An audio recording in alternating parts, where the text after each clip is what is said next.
Good evening. Welcome to Harding Elementary School, 6th District Mayor's Night Out. How are we doing, everybody? It's nice to see everybody. I want to thank a great principal who's been here a long time, Mr. Raymond Litsky, Harding Elementary School's principal. Thank you very much, Ray. It's always nice to be back at Harding. I always love coming here as mayor and talking to the kids, so it's nice to be back for Mayor's Night Out. So thank you for letting us use your building, sir. Without further ado, as we do for every Mayor's Night Out, we start off with our host councilman. Our host councilman is 6th District Councilman Scott Rakos. Let's give it up for him, everybody. Thank you, Mayor. I also want to say good evening, everybody, to Hammond's Harding School. Welcome to Mayor's Night Out. As a longtime councilman, I'm excited to share some insights about our community's journey. Growing up just 4 houses from the original Harding Schoolhouse on Delaware, I've witnessed Hammond and Hessville's transformation over the decades, from partially constructed brick building near Parish and 165th, today's vibrant community, like we said, in our wonderful principal, too. During the 10 years on the city council, we faced significant financial challenges from the state. Despite these obstacles, Hammond has demonstrated remarkable resilience. We made substantial improvements to our parks and streets, and with notable investments in the street lighting during my first term. My commitments extend beyond the council chambers. I actively serve on multiple community organizations, including HC3, HUGS, and various committees, city committees focused on redevelopment, capital improvements, and advisory roles. When in-person attendance isn't possible, I utilize technology like Zoom to remain engaged with the Board of Public Works and Safety, Redevelopment Commission, and other critical boards. As a Hammond Optimist board member, I'm particularly passionate about supporting our youth. In my personal time, I cherish moments with my grandchildren at Hessville Park and some of the other parks as well. I remain deeply grateful for the community support, and I'm dedicated to serving Hammond's residents. My contact information is available through the City Council and Hammond's office, Hammond's official website.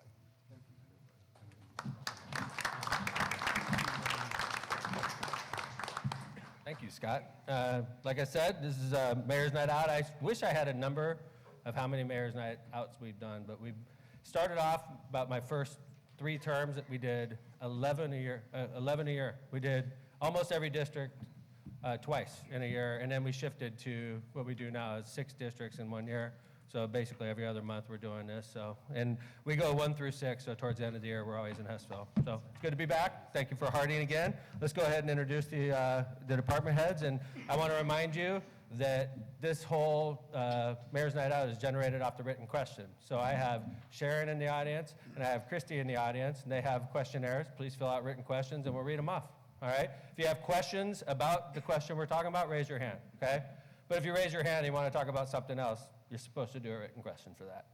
So thank you for coming to Mayor's Night. Let's go ahead and introduce everybody. Hello, Chris Campbell, Information Technology.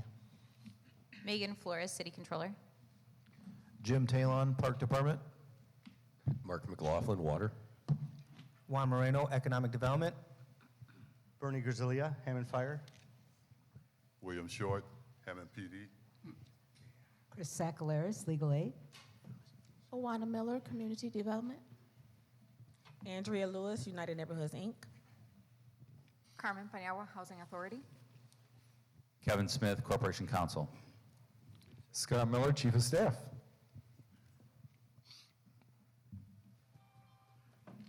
Ron Novak, Environmental Management. Brian Poland, City Planning. Dean Button, Engineering. Ann Taylor, Planning and Development. Bill Luter, Code Enforcement.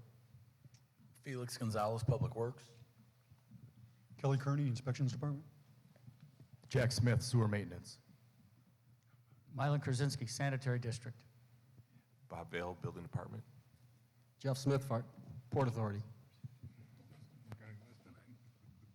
And? Alex Sahara, Constituent Services. Yes. It's a new office we created. Alex is the taxpayer's advocate, basically. When you have difficult problems that require multiple departments, we usually pass you off to Alex, and she works on the more difficult jobs. So anyway, I want to say thank you to elected officials in attendance and other dignitaries. So let's start off with Councilwoman at Large, Janet Venez. Thank you very much, Councilwoman. Our 4th District Councilman, Bill Emerson. Thank you very much, Bill. Our 2nd District Councilman, Al Salinas. Thank you, Al. Our host councilman, Scott Rakos. Thank you again, Councilman. Our county councilman, Dave Ham. Thanks, Dave. Former Hammond Councilman at Large, Robert Markovich. Thank you very much, Bob. We got dignitaries at this one. I'm going to introduce him. So he's my former chief of staff. He's currently the CEO of the South Shore Convention and Visitors Bureau, Phil Talon. Thank you very much, Phil. Good to see you. She is the CEO of the Lakeshore Chamber of Commerce. Let's give it up for Kelly Talon. Thank you very much. And she grew up in Hammond, and she now is the CEO of the Regional Development Authority, Sherry Ziller. Thank you very much for being here, Sherry. I am on my best behavior. I got the bigwigs in the audience today. Thank you, everybody, for being here. It's good to be back in Hessville. Okay, let's go ahead and get into it. I don't want to start off with difficult issues. So, but hey, who's doing the questions today? Hi, Sharon. Good evening, Mayor. Sharon is a 6th District resident. In fact, on the stage, if you live in Hammond 6th District, could you raise your hand? All right. I usually do pretty good at that. So it's funny how I have a lot, we fairly well represent the entire city up here. So anyway, hi. Good evening, Mayor. Good evening. And I also do personnel and college bound for the Yes. city. Yes. Personnel and college bound. So if you have a freshman in college that Thanks, hasn't Mary. gotten their hours in yet, the deadline is fast approaching. Just Yes. a little. You public know, one of service the announcement. interesting things about College Bound over the years is the 40 hours of community service each student has to do was a great idea. And we find good jobs to put the students in, but one of the coolest parts of that whole thing is we get to meet students when they're going to college. And it's a lot of those students come back and work for us because we find students that we literally are like, wow, did you meet that one? That person's great.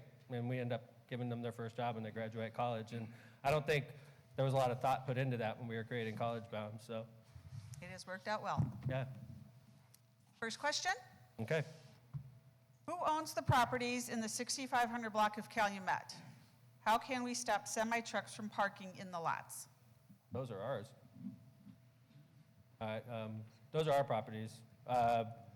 Although the cash business is not ours. That's privately owned. Ann, are you up here? Hi. This is Ann Taylor. Ann's a resident of the 5th District, Correct? and she is also the head of redevelopment. Redevelopment's in charge of economic development. That's right. And you're right, the cash check place is privately owned, but the vacant parcels to the south are owned by the Redevelopment Commission, yes. Right. We just fell victim to the economy. We had a great deal on this corner, and it was supposed to be a Starbucks, and it fell apart like within the last couple months, unfortunately. And if you have been paying attention to the stock market and to corporate America, a lot of them are cutting back because of what's going on with our economy. Starbucks was one of them, and it stinks. We were really close to closing the deal on that location. But I think maybe once the economy improves again, we all know that it's a cyclical thing, that when the economy improves, hopefully we could resurrect that project. So we were about to get our 3rd Starbucks at that location. And I haven't said that publicly yet. My team knows that fell apart, but I just, in the interest of clarity, I just wanted to basically tell the audience that, and we're not thrilled about that, obviously. That doesn't happen very often, so. Hi. Sure. Oh, good. That was an important part. Do me a favor, when you ask questions from the audience, could you wait for the microphone? Appreciate it. We just had an issue with trucks, and I'm not making excuses. I appreciate the fact you brought it up. We had a real bad problem with trucks over by the Sportsplex in the parking lot of the former Walmart over there. And they're coming down the street. I appreciate, that's why we do Mayor's Night. We're going to hammer it out. I promise you. We'll be there. Chief, could you grab a microphone, Chief?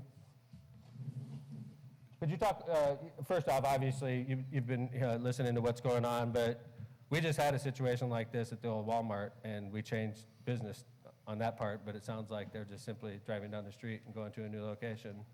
Well, you'll see us tomorrow. We'll be tagging them, and hopefully we'll start touring them.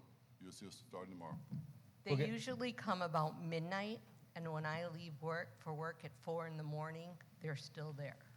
So they come really late, and they're only there for a few hours. Well, the good news is we We'll work all start night, We'll start tonight. Okay. okay? I appreciate you bringing it up. 'cause I And we can't- changed, I just drove through the old Walmart parking lot today before Mayor's Night, and there wasn't anybody there. But I'm sorry to say that, And we didn't have anybody there for a long time. we're on And it. then when you did that thing at Walmart, now they're here. I'm sorry. That's We're- okay. We keep, that's going to be part of our job for eternity, is shooing the trucks out of the locations they're not supposed to be in, and they're not supposed to be there. And Okay. it's not good for you, and it's not good for anybody if they're parking there, okay? Okay, thank you. That's why we have Mayor's Night. I appreciate you bringing it up. Chief, I know Chief will get on that. And I know there was a team of people that worked on that, Scott. Let's make sure that everybody that worked with us on the situation over by the Sportsplex. Okay. Thank you for bringing that up. Does anybody else have issues, semi-parking issues? Yes, sir. Hold on, we'll get a microphone to you. Hi, how you doing? Well, it's not, see, I live in Kane Street. It's the street north of the police station. It's a little street between Seoul and Calumet. Fayette? Every time then the train is passing, the trucks use that route to try win the train sir. or try cross the train tracks. I kind of understand them because they running on their time, but the problem is the street is all mess already. Yes, sir. Especially when they have to wait. When the train catch them, they have to stay. Sometimes they kind of heavy. And like I say, I got nothing against them, but it's kind of hard when they're in there, especially in the small streets. I agree with you. You know, I'm going to embarrass him. He's in the audience right now. I remember we had a train task force, and Jeff Long represented the Hammond Police Department during that train task force. Could you get a microphone over there? I was trying to give you a heads up. I was going to call on you. I remember you said something that really struck me, Chief. You said a big problem with the stop trains is also the rage driving, and that sounds like what this gentleman's talking about is the race to try to beat the train is almost the most dangerous part of a train going slow through a part of a city, right? Yeah, and over the years, I've seen many cars get struck by the trains because they're trying to beat them. That was something that nobody ever talked about, is the road rage that's caused. Trains stopped for a half hour at a time causes people to drive more recklessly. They're angry, and those aren't good drivers. So I can understand what he's saying. Holy cow, that scared me. You know how sometimes you'll see a train that's going like 10 miles an hour, and it's going one direction, and you're like, if I go 50 in that direction, I could beat the train at the next. We see that all the time. And I think that's sort of what this gentleman's talking about over there on Fayette. Yeah, and that particular train has been stopping for longer periods of time recently. You see So it? I can understand exactly what he's saying, and we'll take care of it for sure. Thank you. Yep. All right. You got a follow-up, sir? And I'm sorry, it's not only the big semis, the buses from the Baptist church every Sunday. It looks like they racing or something. I know they try and arrive on time, but they're always fighting with the train too, and they're full of kids. But yes, sir. I try to take everybody's attention from the previous meetings, but it's kind of dangerous, that area, and sorry for that. No, I'm glad you brought it up, sir. Thank you. Hi. Hi, Aubrey. I just want to reassure you, we're on Fayette and Oakley, and we have the officers, we have a coffee shop, they're in for breakfast almost every day, and they are extremely due diligent on the semis because they have been having breakfast several times, and they leave breakfast to catch semis and pull them over while they're going down Fayette Street where they're not supposed to be. So they are very on it on Fayette Street, and it's a problem we see every day, but they are really trying to fix that problem. Cool. Thanks, Aubrey. Thank you. All right. Any other follow-ups on that? Okay, let's go ahead and go to the next question. Like I said, I know that the World Series is tonight. World Series is tonight, right? Game 5? I'm not trying to pressure anybody, but you know, the written question keeps this meeting going, and I'm not going to argue if there's not a lot of written questions, so I'm just pointing out, please turn in written questions if you want to keep it going. Hi. Hi. Green steel is the economic future of Indiana. We need the steel mills to convert to direct reduction iron furnaces to eliminate the coke plants and blast furnaces to improve our environment and have a sustainable steel industry. Yeah, I know whose question that is. It's Terry's. Nice to see you, Terry. How you doing, sir? Good evening. I think what we need to realize is we need to make some changes in the industry here. You know, especially with the Nippon coming to town, they have a lot of money, and they're going to invest $3.1 billion in Gary Works, but that's a shutdown plan, because all it does is reline the blast furnace and put some money that I've already committed to the rolling mill. With the blast furnace, it's only going to get this one last reline, so you're looking at a 20-year shutdown plan unless they give us the word that they're going to convert to direct reduction iron furnaces. And right now, U.S. Steel supplies the pig iron billets to Big River, which is a non-union place in Arkansas. And what they're planning on doing is building a couple direct reduction iron furnaces there. So the $4 billion that they got set aside for a greenfield plant, we need to start arguing. And Northwest Indiana has a beautiful brownfield space that we could put this new technology and clean the environment up here and make it more palatable for all of us, especially on the fence lines. You know, because that pollution, like I've told people, it's not a dome over the steel mill. And we've all experienced it with the steel mills and BP, so we're just trying to get support, you know, make the community understand that we can correct this. Thank you, Terry. And you get rid of the blast furnaces and the coke plants. I appreciate it. Thanks. Anybody have any follow-up on that? Thanks, Terry. Appreciate your question. And I'm not blowing you off. I don't know enough about it to. It's interesting to me. I get where you're coming from. I know a number of people that work at U.S. Steel, so it's great that they're buying it, and it's great that they're investing in it, but, you know, but it's interesting. I appreciate. Yes, sir. He's right behind you. I'm looking at. So thanks, Terry. By the way, I'm talking real fast, and I try to slow down during Mayor's Night so that Kathy, the great interpreter, could keep up. So could you give it up for Kathy Curtis, everybody? And talk slow when towards the end, I think she gets tired. So. Next question. Can we put exercise equipment at Gibson Park? That's a good question. You know, we try to work with the local councilman on projects like that, and I know Councilman Scott. I'm not trying to put you on the spot. It's possible. I guess that's a possibility. We do have we just have brand new park equipment, and we also have another, what do they call it? There's other games there too. So, I mean, we could look into that. I could talk to Park Department about that. Interesting concept. You know, this is a good opportunity to talk about SB1 while we have a good crowd here. SB1 is a bill that was passed last year in the General Assembly, and it's going to give you a $300, you're going to get a $300 credit on your property taxes. That's the good news. The bad news is if you have income in your house, you're going to lose it on a local income tax. Because what they're doing is they're cutting local budgets so much that it's leaving local mayors, local city councils with no choice but to match the losses that they experience or else face significant layoffs. And 2/3 of the dollars that we spend your tax money on, 2/3 of it goes to public safety. So when you hear mayors say, this is going to result in the loss of police and firefighters, everybody sort of rolls their eyes, okay? Because you're like, that's what you always say, Mayor. Police and firemen are going to lose their job. So let me tell you how we're supposed to lose $15 million in 1 year. And they don't know how much we can replace it with. So I'm going to try my best not to lay off police and fire. And I'm going to go to all these other different departments and I'm going to hack them as much as I possibly can to try to match the $15 million loss we're about to experience, right? And then about $1 million into it, I'm going to be done because there's not that much there. And then I'm going to have to go to police and fire.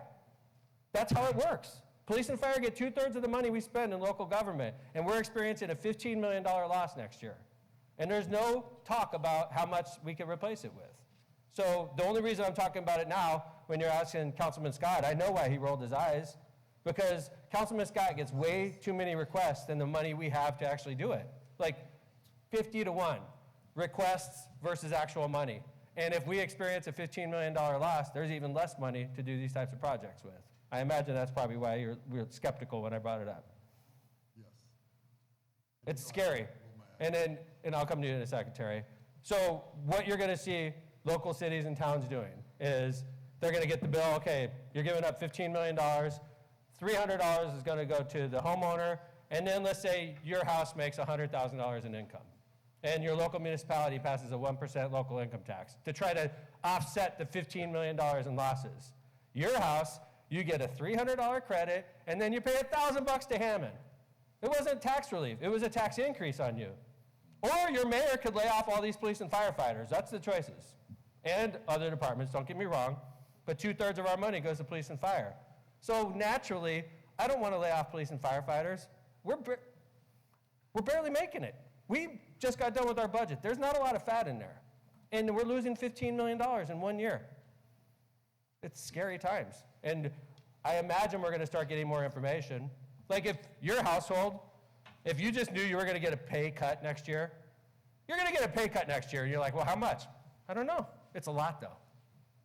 Percentage-wise, it's going to be significant. Okay. But you're going to be able to put money back into your budget. That's the good news. Well, how much can I put back in? I don't know. You don't know how much I'm going to lose? Nope. You don't know how much I can put back in? No. But you got to do a budget next year. We just got done doing our budget. We didn't know how to approach it because there's nothing but question marks 1 year from now. And that's where we are. So you're not going to see a lot of unnecessary spending this year because we don't even know if that money's going to be there a year from now. So that's happening, I imagine. I'm hoping that the General Assembly and our governor have some fixes coming this year to give us some relief because 2/3 of every dollar we spend goes on police and firefighters. Megan, where are you? I'm trying to remember. $65 million, police and fire, between those two departments? Yes, $65 million. Not counting insurance. Correct. Just salaries. $65 million to police and fire. So yeah, you could lay off police and fire, Mayor. Well, how many should I lay off? I don't know, 50? I'm going to lay off 50 police and firefighters? That means we'd have to close stations. Nobody likes that. Hey, we're going to close Station 8. How do you guys feel about that? We don't like it, Mayor.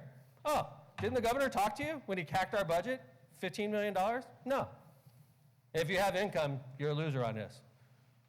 So it's bad news. I mean, and I don't like coming in here and telling you bad news, but that's the situation facing our government right now. So, yes, sir. Uniquely, and some people in the room know this, had to cut more than $15 million from the school's budget. It's brutal. It was over 250 jobs for the schools. It's brutal. And the classic part of this is, so in this case, the voters of Hammond, we all chose, I say we because we're one group, we all chose not to renew a referendum for the school city. School city lost $15 million off that referendum, right? So he was the boss. So what do you have to do? You lose $15 million. What do you have to do? I have to cut the budget. So Scott implements these changes to get below the $15 million they lose, and then everybody gets mad at him. I'm not excited about that. I'll be honest with you. I've been mayor a long time. I've earned my stripes. You know I fight for our city, but in 1 year, if they don't come up with answers, we got nothing but question marks about how we're going to continue forward. It's scary. So I don't know. Terry, do you have something you want to say on this? Yeah, please. I mean, we need everybody to understand SB 1 was done by the supermajority Republican legislature that's put so much pressure on the local towns and cities, and it's a shell game is all it is. They give a little cut, a little cut on their taxes there, and then they're forcing the cities to do these things. The other thing we need to make people realize that, the mayor passed a wheel tax, but you need that wheel tax because that's another thing the state did. If you don't pass the wheel tax, you don't get the road money. And so he's got to match whatever he gets. He gets a match, so it's a 100% match. So we shouldn't be hostile toward our public officials about a wheel tax. It's just a necessity of where we're at now. And the same thing with school referendums. I mean, with the majority Republicans down there, with that super majority, this is where we're at, and we need to be realistic about how we need to support our local governments to get these things done so we're all functional. Thank you, Terry. You know what's interesting? And I did not plan on get on a high horse on this, okay? But the interesting thing is, so let's say Hammond makes a decision because we don't want to suffer massive cuts and we pass that income tax, right? We have that option at least. Your schools, they don't have that option. Mr. Liskey, I bet you Mr. Liskey wishes the school city had the option to get some money, but they didn't give the schools any option. All we could do for them, referendum. Well, what happens if the referendum gets shot down? Too damn bad. Lay off those teachers, close those schools. It's draconian. That's where we are, though.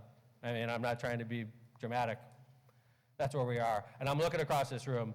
and your $300 tax credit for 95% of this room, you're getting a bad deal out of that. If you have income in your house, you of over $30,000 of income in your house, you lose on this deal. So if most of the people in this room are losers, who wins? Scott, do you know? I mean, we talked about this in our office. Who's the winner? If all of us lose in this room outside of a few of us, where's all this money going to? It's a tax cut for businesses. What do you mean? Like which types of businesses? Businesses in Indiana pay a business personal property tax, and that's being cut, and all of us in this room are picking up the tab. If you make over $30,000, this $300 tax credit is going to be eaten away by a local income tax, and you lose. If you make $40,000, you lose $100 a year. If you make $100,000, you lose $700 a year. If you make $200,000, you lose $1,700 a year. Is that tax relief? That's Governor Braun's tax relief for you. That's what's facing us in 1 year. So when you ask us about spending, we all look at you sort of funny because we don't even know. I don't even know if we're going to have the same numbers 1 year from now.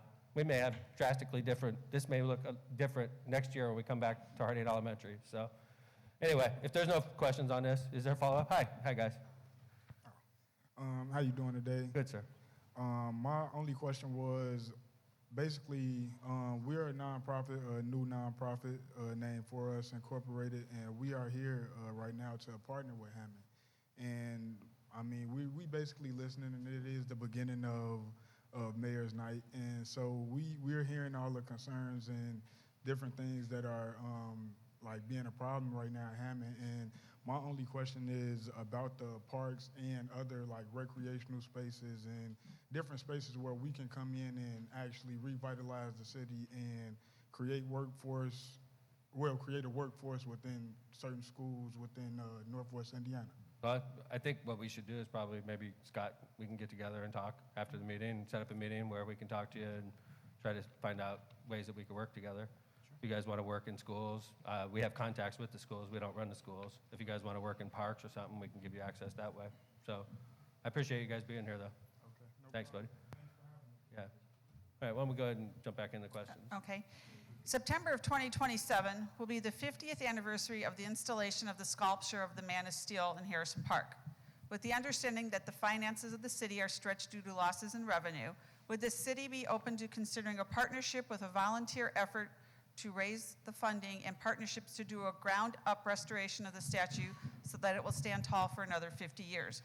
It was just as it was 50 years ago, everything done to accomplish this task will be a gift to the city. No individuals connected will make one dime off of the effort. We merely wish to give back to the city that we love and to give the citizens and those who visit Hammond something to be proud of in the middle of all the chaos that the rest of America is dealing with. Another aspect of this project would be to look to creating a trust that could be used to perform maintenance on the statue in the future. Thank you.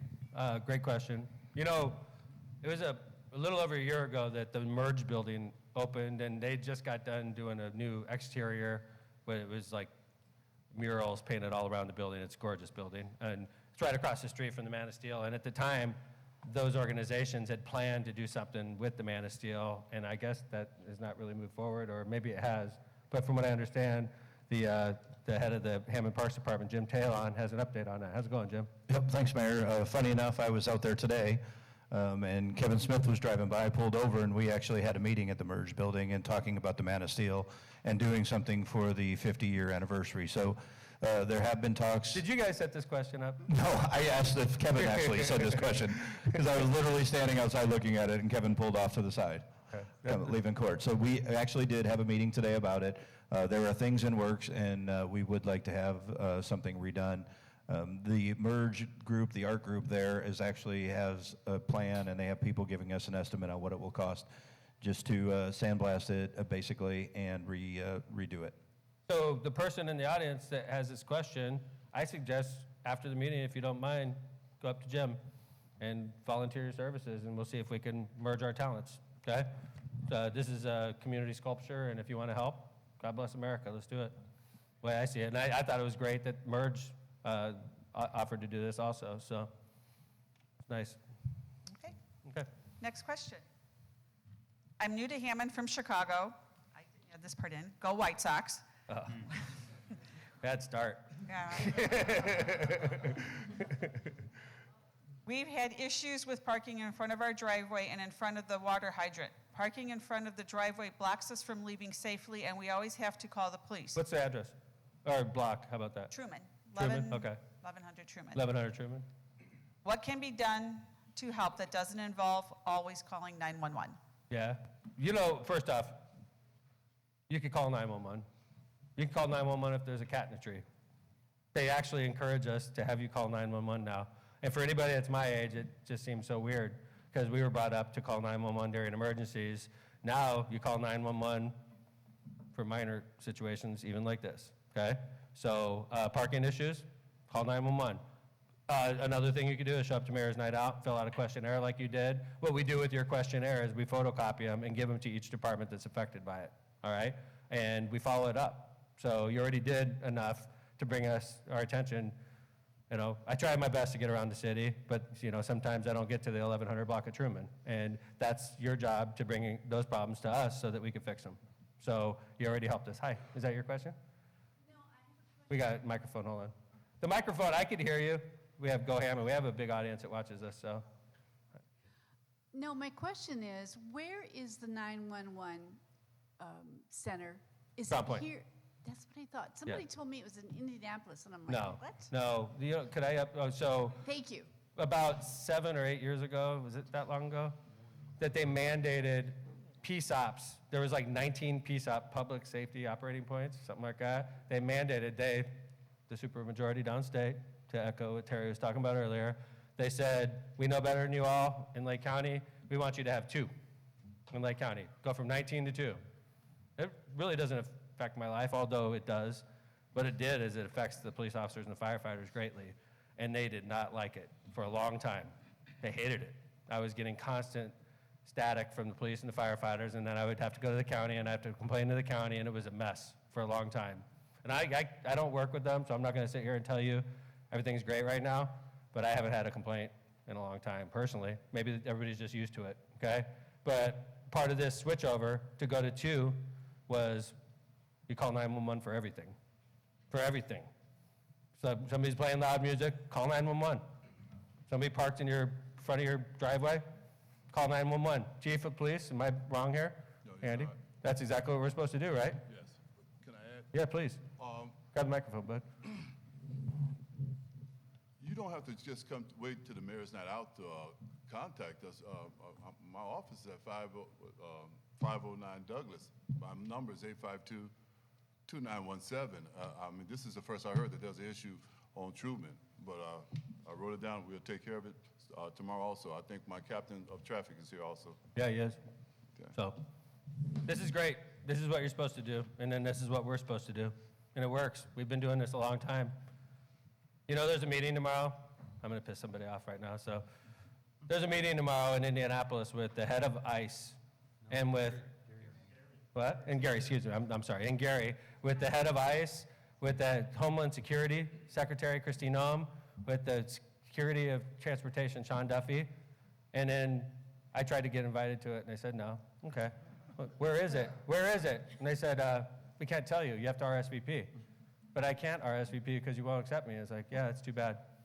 So the reporters that RSVP, they get to find out where this secret immigration meeting is tomorrow. And I was thinking it was so funny. I'm the dumbest mayor ever. I guess all this time I've been doing Mayor's Night Out, I should have made you RSVP, and then I would tell you where you have to show up to, right? Yeah, Mayor's Night Out is tomorrow at a secret location in Hammond. If you RSVP and we approve you to be there, I'll see you at Mayor's Night. It's shameful what's going on. I don't like it at all, and it's not about politics. It's about the governor. I represent 80,000 people, and I want to go and stand in front of the Secretary of Homeland Security. I want to tell her what I think she's doing in my city is not right, and they don't even want to hear me. And I represent you, 80,000 people. It's pretty dang sad what's going on right now. So anyway, next month, Mayor's Night Out is a location to be determined, so I'll see you guys. So anyway, we'll go ahead and get the next question. Okay. This is regarding the Renaissance Towers. Yay! Good Revitalization or renovation. Yeah. Where will the residents that are HUD or on Section 8 go when the renovations start? Okay, I'm pulling up my notes real quick because I have exact notes that I want to give you before I start commenting on this. Give me 2 seconds here. Renaissance. Indiana's largest affordable housing redevelopment project. $27 million investment in the Renaissance Towers. That's in Hammond's 2nd District. I see the councilman back there looking real proud. 450 units total. They're all going to get north of $50,000 in each unit reinvested. We worked out a pilot agreement with them that's going to pay Hammond our portion of their property tax payment for the next 20 years. It's a real good deal. Ann, where are you? Hi, Ann. Am I missing anything? No, I think you got it. I have the same notes that you have. Yep. Yeah. How about, did you hear the question about, I don't really know the Where will details the tenants go during renovation? because we're not running this project ourselves. No, it's being purchased by a developer either by the end of this year or by March 2026. I did hear them saying that the 2 towers, there's 2 towers there, those are the senior housing, they are going to do the renovations. Each unit takes about 1 week, and they will have a common area somewhere in the building for the tenant to go while they work during the day, and at night they can go back to their unit. So they will not be displaced during the renovation. Okay. I guess that's good and bad. I mean, no, it's a good project overall. Hi, sir. How you doing? How you doing, Mayor? Good. Thanks for coming. Yeah, no problem. I want to piggyback off of that and wonder why you would put that out in the public, you know, if you have your ducks in a row. Also, if they didn't close on that yet. So, but you know, told, you know, that got distributed to the Times in itself. So why would you even, you know, put that out there? I'm not sure what you're saying. Why would I put You know one what out? I said? We made a deal with them where we get hundreds of thousands of dollars a year, which is a good deal for the city of Hammond. Right. We're getting $27 million invested into a housing project, and each person that lives there is going to have a better quality of life. So we're pretty proud of that. It's the largest. No, I think it's great. I spoke to a couple of residents, and they are amused, you know, and they appreciate what you're doing. But the thing is, a lot of them wanted extra service too. Along with that, they wanted you took away the bus service. They can't even come to this Mayor's Night Out today due to also the disabled because the bus service is down. You know, they want some extra incentives. Of course, their laundromat has 40 machines, and only 2 are working right now. So, which is disappointing. So, you know, what changes would you make? Some people are disappointed, and some people are very excited. So I choose to be excited. I'm not that disappointed. That Oh, well, that's there's a your 27 positive, million. you know, Yeah. standpoint All right, on that. Thanks, sir. Nice to see you. Yeah. Appreciate it. Yeah. All right, let's go ahead and I next have a question. follow-up over here. Sure. I just want to say that everything starts somewhere, and this is a good start. So let's applaud the start and then see where it goes from there. Yeah, thank you, Aubrey. Is it, yeah, this is not, well, it's all right. I'm not going to sit here and argue. So, all right, let's go ahead and move on to the next question. There was also a follow-up Oh. question. Okay. Do you feel like more changes need to be made around Hammond, and what are those changes? Do I feel more changes need to be made around Hammond? Yes. You could ask me that 20 years from now if I was still the mayor and I was still working hard every day, and I would say absolutely. There's probably 20 years more worth of work here. There's an infinite amount of work that we need to do, and we have a limited budget.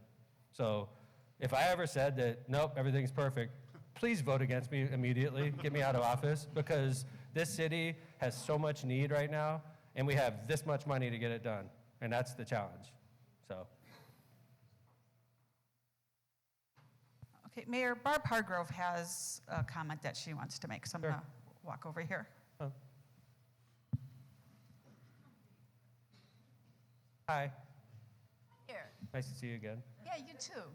I want to thank you, Mayor, and all the leaders of our community who make our city work. At the last meeting, you were excited about our proposal to have a veterans park on Lake Michigan around the data centers.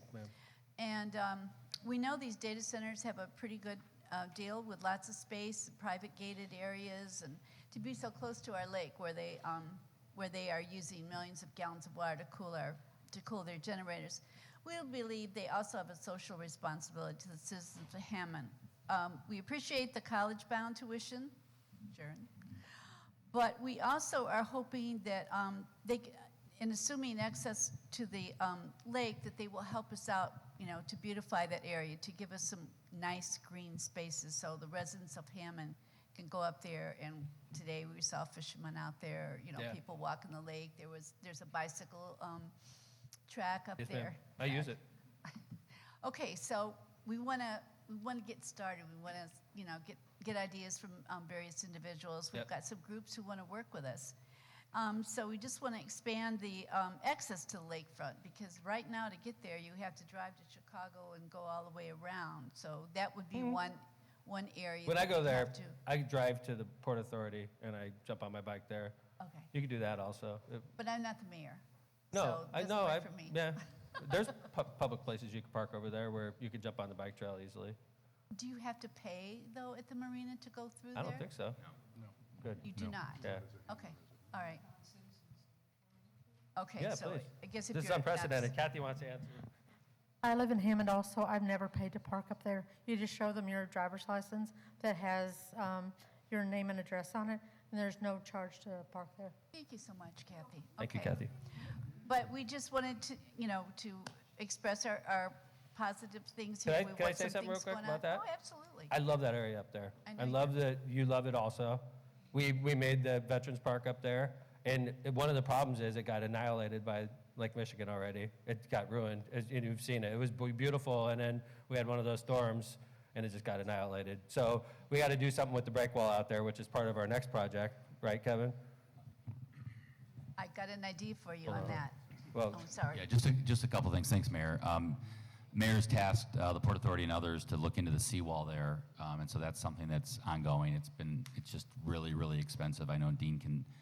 What cost-wise, 20? Hundreds, Hundreds. over 100 million, yeah, for that seawall. So we're looking. And we need to improve it, because if they're going to put data centers that are worth billions of dollars there, they don't want them to get wiped out like our Veterans Monument got wiped out. So we have to invest if we're going to bring in data centers worth more than the city of Hammond.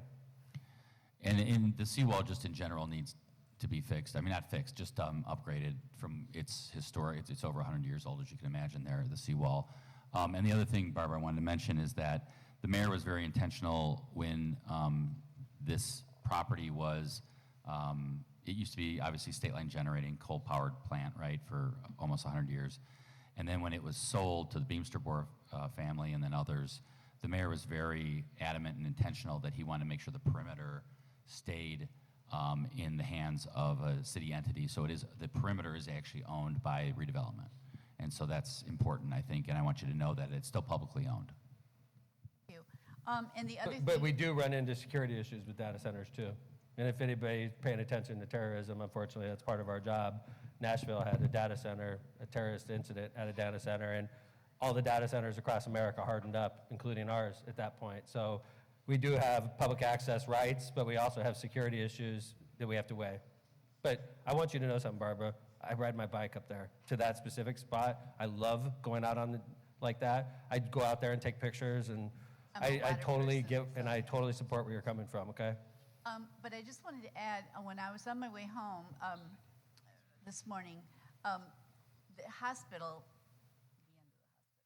on Holman has got all these huge, pieces of concrete and rock and everything, and I was thinking, hey, we could move it from there up to the lakefront.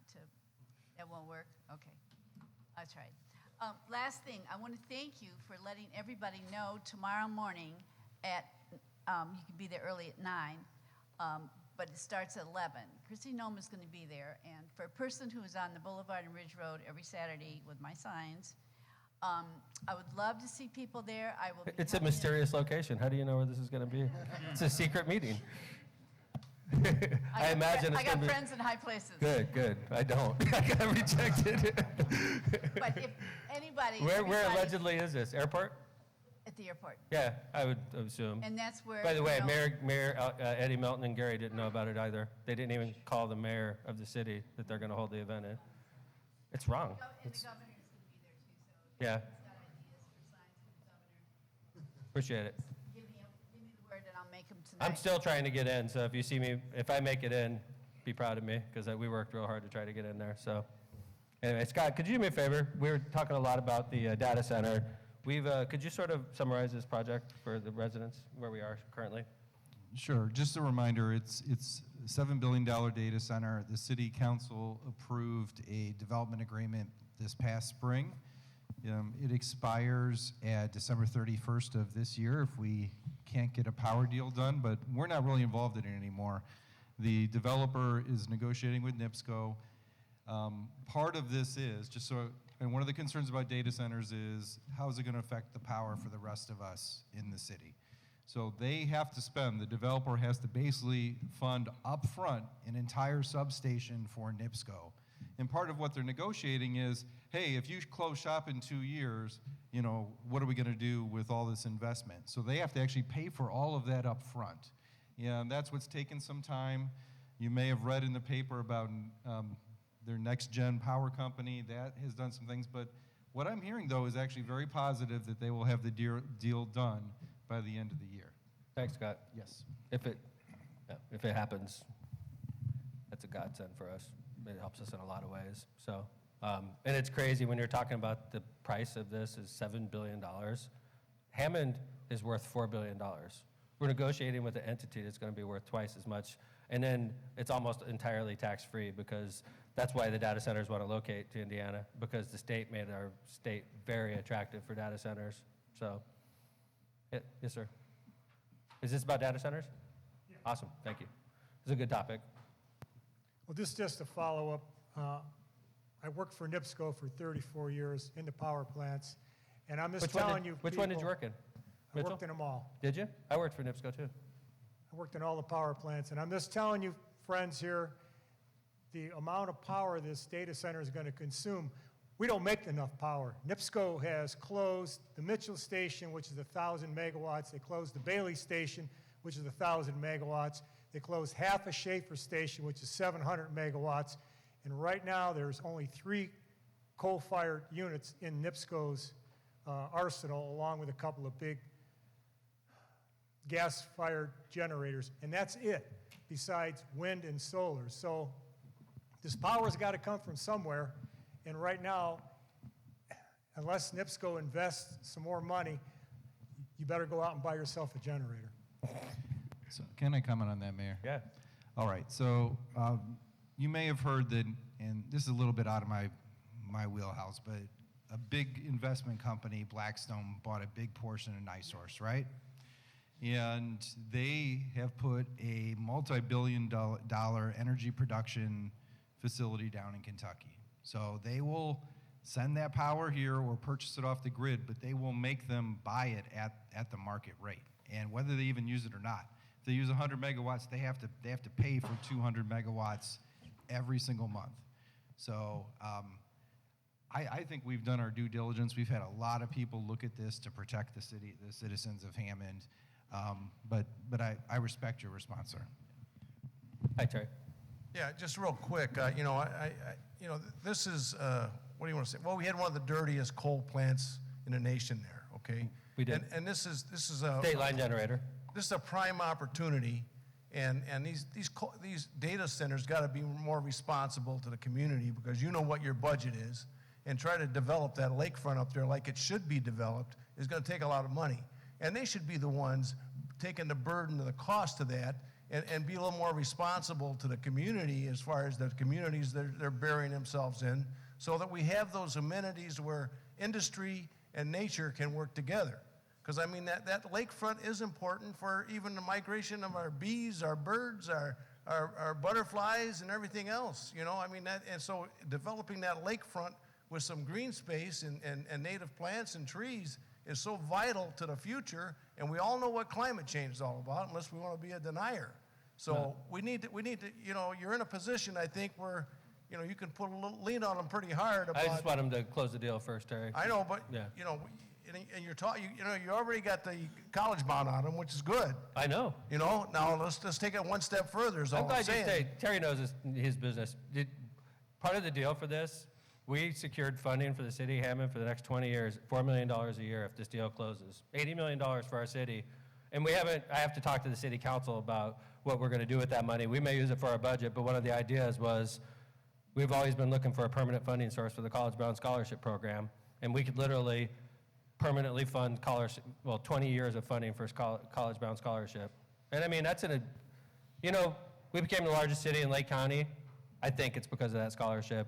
we became the most valuable city in Lake County. I think it's because of that scholarship. I think your home is worth more because of that scholarship. So there's people in here that don't have kids in school right now, and you don't have kids in college right now. But I think your home is worth more because of that college scholarship. So I think it's very important, and I appreciate you bringing it up, Terry. Yeah, Mayor, I think just one more point. I mean, we need to make it clear to the billionaires that they gotta quit abusing the working class. Yes, sir. And these local communities that they want to come into. Be responsible is all we're asking. I appreciate you, Terry. Otherwise, you know, Terry, I'm glad there's people otherwise like we you out gotta there. fight with them. We I got no know. other choice. But like, the billionaires are taking over our I know, country. man, but if I was on behalf of our city, if I said, you know, you billionaires need to do your thing, they'd go to Porter County or something. We'd lose out on that opportunity. You know? can be smooth enough with I them. promise to you, make I them- will. I promise to make you, them, Terry. you know, that lake. Terry, I know you're going to follow me around and you're going to be at future Mayor's Nights Out. I know that, okay? Yeah. So I promise you, We we're love gonna you, fight. Mayor. I agree, Barb's point. I totally agree. I love going up there. I ride my bike up there. You guys got an ally in this, okay? So, I have a data center follow-up. sure, data center questions. We open the can. I'm Denise from Indianapolis. I care enough about this to come up here. Thank you. And I'm the only poor soul in this room who has to pay $10 to get to the bird sanctuary. So I drove through Illinois to get to the flagpole. And I just envision a bike trail going from the Marquette Greenway Trail up around the lakefront. I support and that. Going through Pulling the up. arch. And, but I've been looking at the Lake County parcel viewer map, and there's one parcel close to the bird sanctuary that's owned by 301 Digital Crossroad, according to that map. Kevin? And then if you sell off the other two parcels, there's still, if you wanted to put a bike trail along there, you would have to negotiate access, an easement to be able to put that bike trail there. Yeah, I'm a cyclist. I know a lot of people in the audience know that. You're talking to the right person. You really are. I get criticized for building too many bike trails. So I support this, and what you're saying. You know? I also envision in that empty field a park, a bigger park, with a shelter and a grill. And you know, I understand the weather issue, but there's a group forming, and so I just wanted you to know it's not just Terry and Barb. There's other people I who know that, love and I this appreciate idea. that. I appreciate you being here. And I'm glad that you don't pay the $10 to go to the bird sanctuary. So, hey, I wanted to introduce somebody in the audience. He's been coming to Hammond a lot lately. He's a retired ATF agent. That's how I met him. He's running for Lake County Sheriff right now. I want to say thanks to Jason Gore for being here. Good to see you, Jason.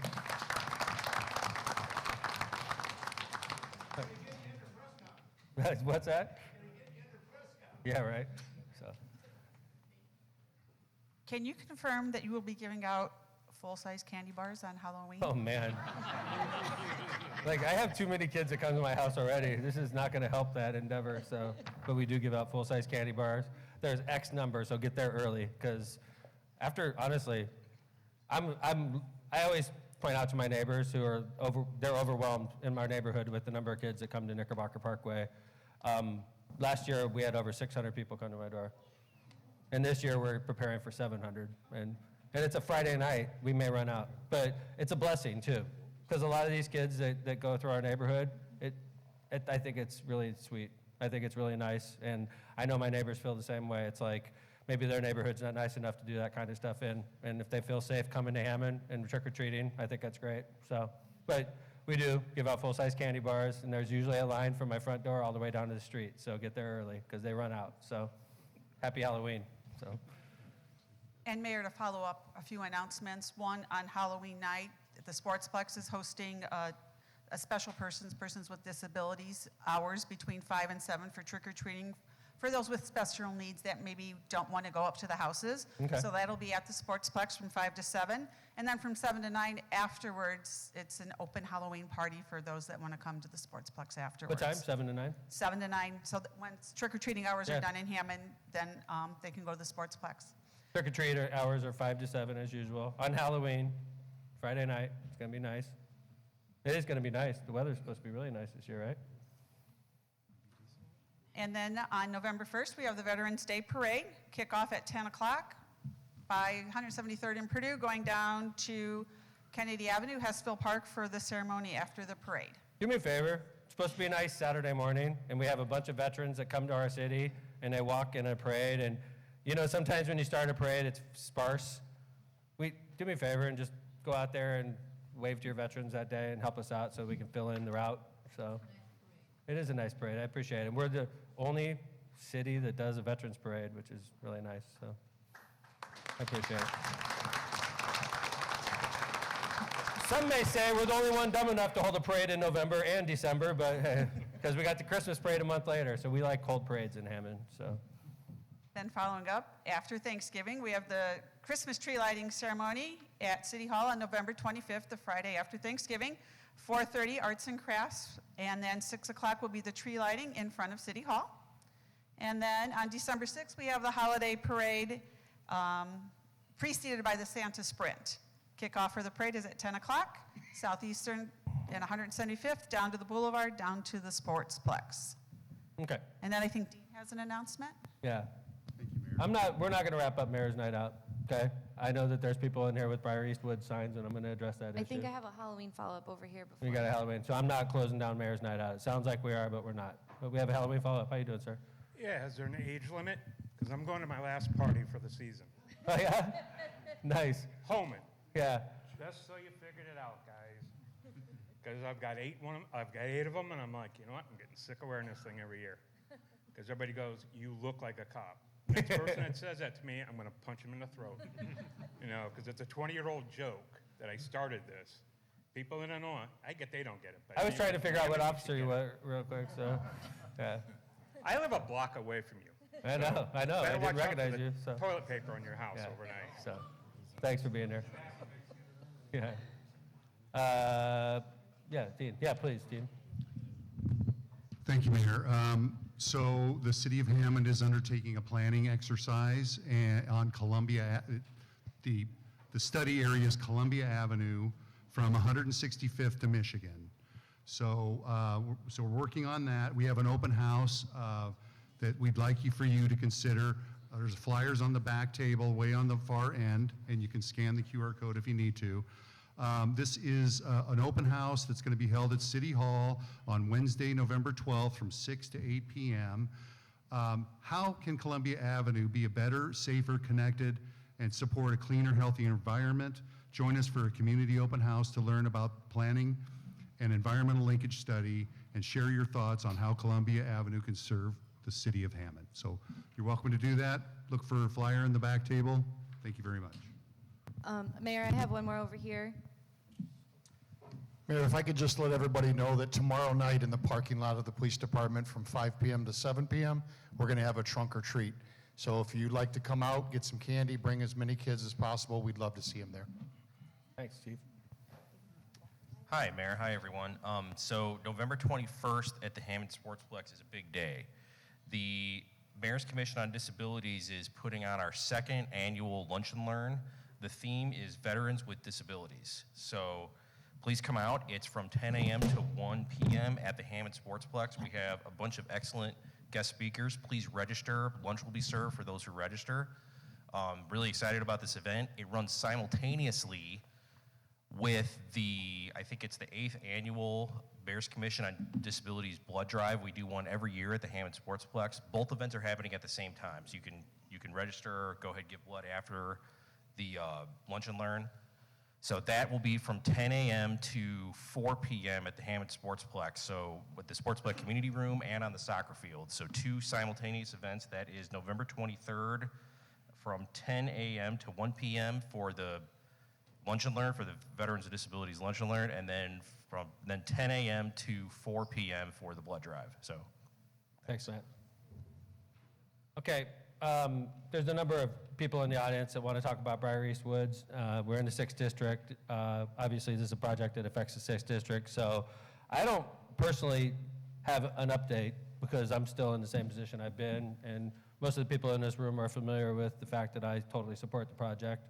I was wondering from Dean, could you give us an update, Dean, Sure. from your perspective as city engineer, where we are in regards to the Governor's Parkway Bridge? Yeah, so we're still progressing the environmental report. There was a snafu that You said happened.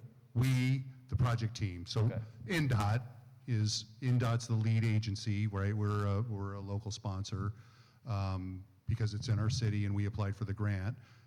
As you're aware, we're not using any local funding for the project. It's all funded through the federal government. We're getting a free bridge. getting a free bridge. Right. Yep, yep. And so the state had a snafu on some paperwork where the project no longer is listed on the statewide transportation improvement plan. NERC's adding that back into the plan, and once that happens, then we can represent the final environmental document, including the public comments that were received later this year, and we would expect to move to property acquisition phase in early 2026. Okay. Full steam ahead.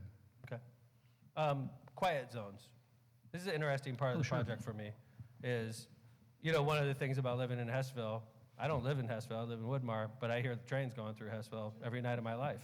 And we all do if we're sleeping with the windows open. What's that going to do for train horns going through Hessville? Is it going to help that project? So there two-part answer. The first is that we're closing 2 active crossings now. Which crossings are those? That would be Arizona and Parrish. Okay. Those two, so trains will no longer blow their horns. So if there's a train going through Hessville, it no longer has to blow its horn when it goes by Arizona and by Parrish. Correct. Which is going to make the quality of life a little bit better in that part of the city. If you have a train that's not blowing its horn 3 or 4 times every day. It'll improve. Yeah, I mean, multiple times per train, right? All the way through Hessville. That's interesting, because So 2 will stop. there hasn't been enough talk about that. We've been focused on the route it takes. The trees, obviously, is a big topic we've focused on. I don't think that enough residents of Hessville realize that it's going to get quieter when these trains are going through our city. And if there's one that stops, you could drive right over the top of it. Right, exactly. There's always access now. Always access. When the bridge They is built. can't stop the access. So response times coming from Station 8. Brody, Yeah. So Chief, could you grab the microphone? well, you did a study, Mayor. I mean, Yeah, I'm going to ask the Chief about it. Okay, fair enough. Hey, Chief, what do you think the response time is from Station 8 to this location? No, never mind, Station 8 to this location is across the street. Let's say Station 8 to, I was thinking we were at Orchard School for a second. Actually, we're fortunate, Mayor, our Hammond Fire Department, we can respond to pretty much all over the city within under 4 minutes. What about, Hess School with a train? They could change anywhere from 15 to even 20 minutes. 20 minutes? Yes. With a train? Correct. Why? Well, we got to reroute. Depends where the call is and where we're coming from. We respond to at least an average of 1,200 calls monthly. And sometimes we reroute, hop on the expressway, get off Klein. Depends the call, north or south. If everything went great and you had to take the highway and you had to take Klein to get around, how fast do you think you can make it from Station 8 to Hess School with a train stop, but everything goes perfectly? Realistically, if everything was going great, we're talking about 10 to 12 minutes still. So that's 8 minutes longer than Absolutely. if there was Time's no train. crucial. That's under the best circumstances. Absolutely, yes. But with traffic accidents on 8094, we're probably about 15, 20 minutes out at least. Chief, do you have a similar story in the Hammond Police Department as far as response times? Chief Short? I would pretty much echo the same thing because, like I've spoken in the past, that we have tried to get to certain areas from, let's just say if we try to get from the Area 6 area to try to get to Area 8 area, if a train is there, I got to go all over 8094. And like he said, 8094, is there any day when it's perfect? No, not really. Not really. Yeah, so There's always a wreck. It's always slow. And it's amazing because there's many days that Car 11, which is up here up north, they get there way quicker than the guys that's Because they take Klein. Because they take Klein, yes. So a car from North Hammond, Robertsdale area will get to parts of Hessville quicker than you would right here in this central part of the city. Yes, sir. So there's not enough thought put into these types of issues, guys. I know that this is controversial, and I respect the sincerity of the people that are fighting against this project, okay? But the hard part of being mayor is I'm paid to make decisions for the best of the city, for the 80,000 people that live here.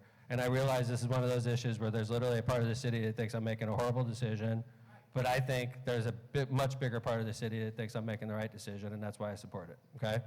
That's why I support it. And I respect you. I appreciate the fact you're here, but I'm not going to relitigate this issue. I'm not going to interrupt meetings and talk about this issue because we've talked about it too much, and there's nothing that's changed. Nothing's changed. I'm still committed to it. I'm still going to do it if the state approves it, and we're still waiting for the state to go through. So with all due respect to the people that are here, I'm not going to delve into this issue much more. So I appreciate you guys. If there is any other questions on Mayor's Night Out? I written think I que- have one right Oh, okay. Hi, sir. How you doing? Good evening, Mayor. Thanks for being here. Oh, nice to meet you. I think I've been living in Hammond for like over 40 years. Thank you. But the past 10 years, I've been having a lot of issues. I've come to your office, tried to speak to you. I spoke with the secretary. He run me around. He said, be okay. I tried to speak to the chief of police. They play me around. My late wife, she died from harassment with police. He was my neighbor. He worked for the city. He think it's okay because she worked for the city. She can use the city and the police to oppress people that live in Indiana. I said that's okay. I spoke to the chief of police already. You know me. I don't think it's okay to oppress anybody. I'm from a different country. Okay. I work in this country. Okay. I'm a citizen in this country. Yes, sir. You cannot oppress anybody with police. That don't make any sense. Like I'm a criminal. No. They harass me everywhere I go. Yeah. Like I'm a criminal. Okay. Did you fill out a written question, sir? Could you, so we can get your information and follow this up? I don't know really what you're talking about, being honest, so I'd like to follow it up and find out what's going on. Okay? Sorry that you're having a tough time. I'd like to help you out, but I don't really understand you right now, and I'm...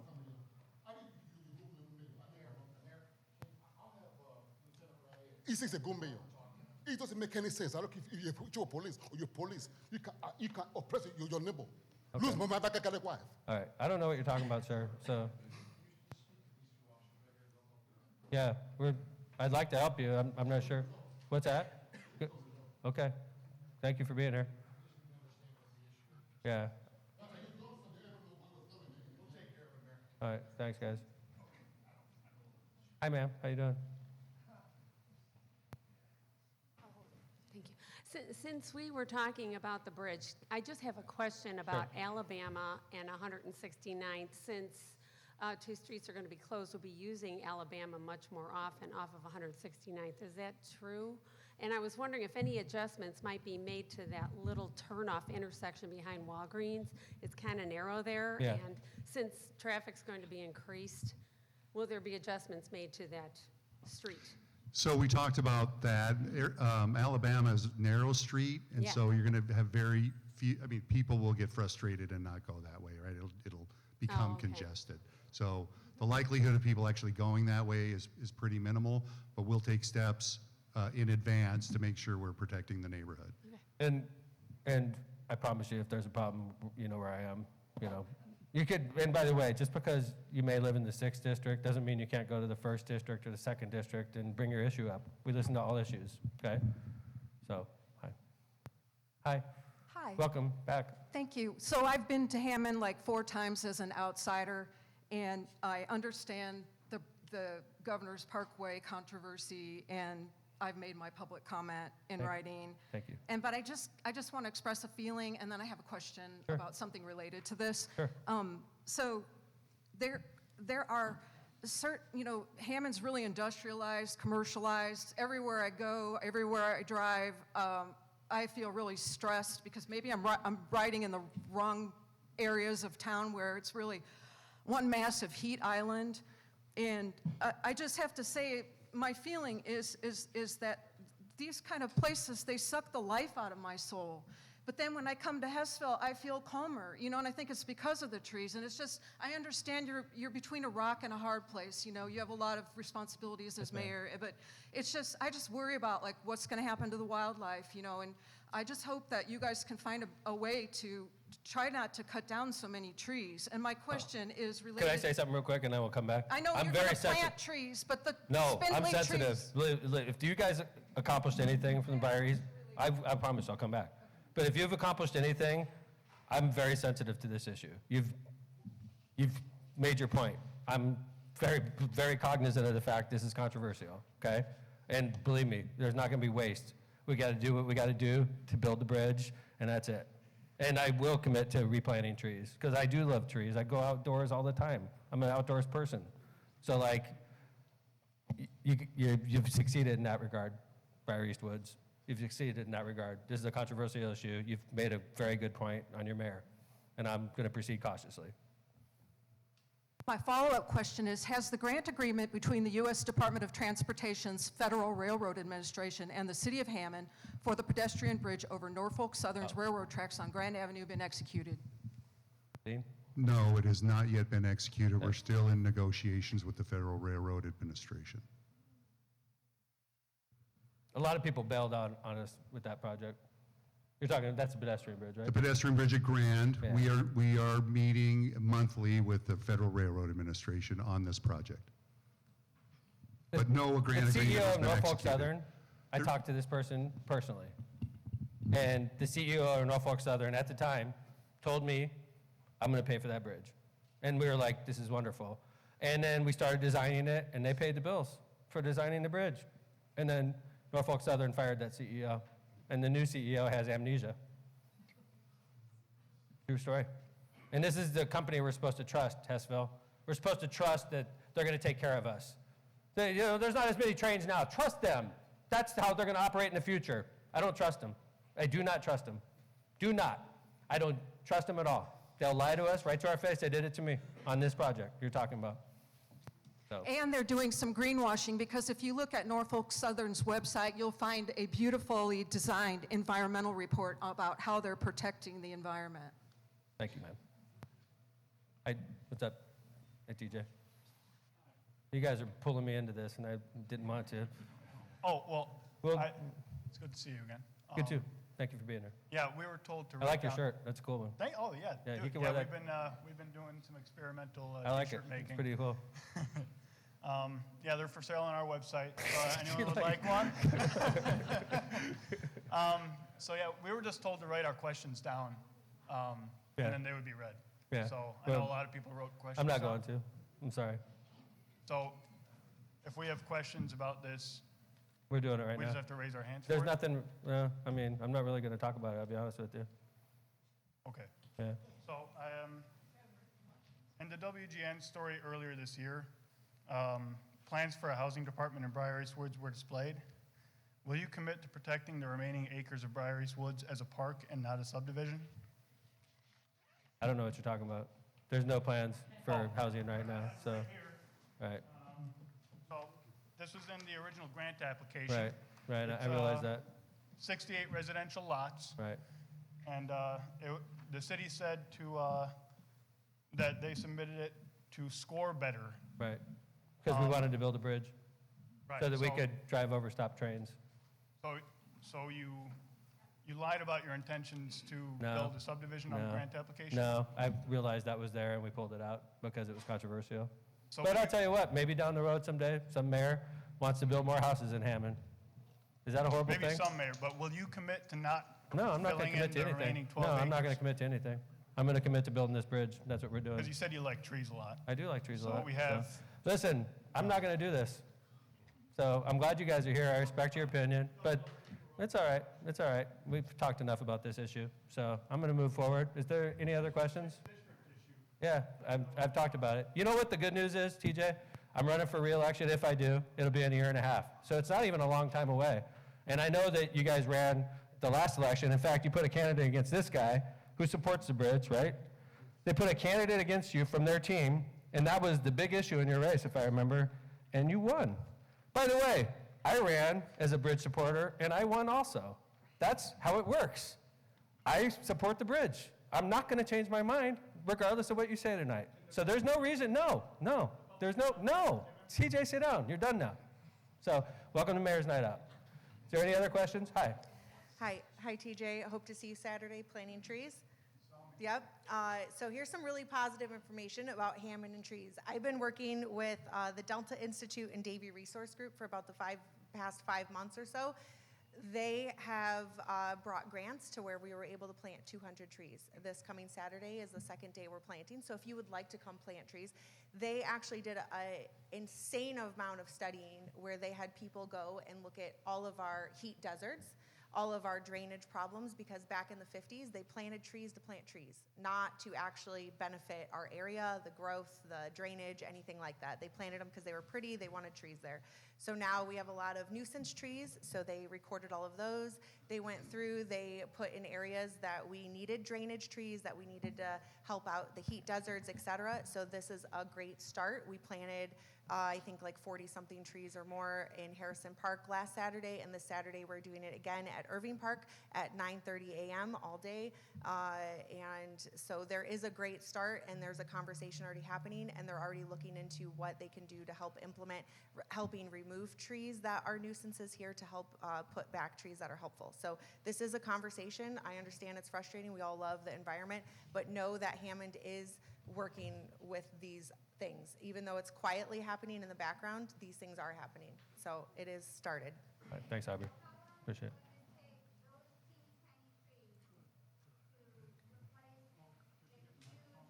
No, we have another written question we're going to do, so let's do the written question.